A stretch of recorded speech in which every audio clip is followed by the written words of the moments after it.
space management for facilities here at Wayne State, and we're standing on the second floor of State Hall. So it looks a little bit different than probably the last time you saw it, and I promise it won't look like this when it opens next fall. But where we are is we're standing in the hallway. There will be classrooms on either side of us.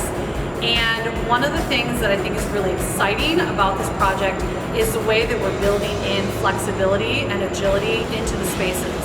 So one of the things that we wanted to really focus on was how do we design a building for what education is going to look like in the next 20, 30, 50 years. And you and I both know that no one has any idea what that's going to look like.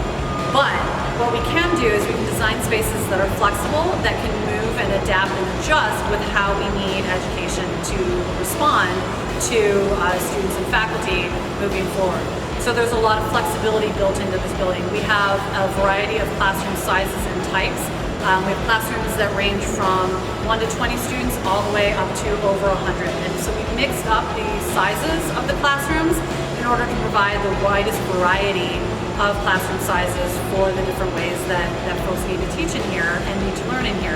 We also have a mixture of furniture types. So we have everything from flexible, what we call tablet arm desks, which are basically a chair on wheels with a laptop surface attached to them.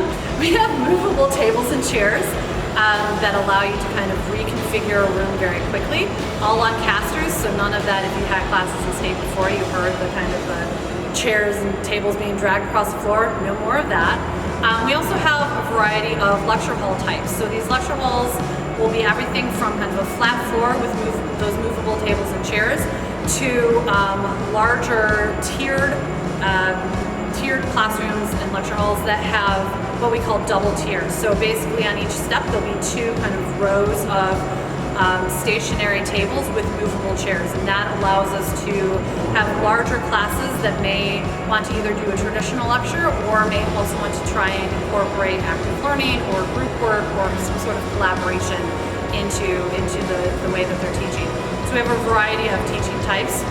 We also have built in a lot of student spaces. So we found with the STEM building that students really want more spaces to be in the building in between classes, meet with their friends, maybe take their online class or take a hybrid class, or just meet with a professor or a TA.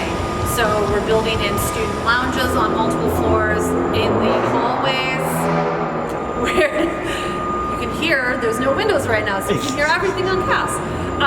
In the hallways, we're going to have benches and different types of seating, booths similar to what we have at Mike Ilitch, and then kind of also laptop shelves and power everywhere. So we know that power is a big deal. You need to charge your laptop, you need to charge your phone. We're putting power in everywhere. So we have a variety of types and a variety of spaces, again, to try and make sure that this building lasts for the next 50, 60 years, and that it can adapt to what Wayne State needs. So, thank you so much for watching this and hearing about this, and we can't wait to welcome you into the building in fall of '23.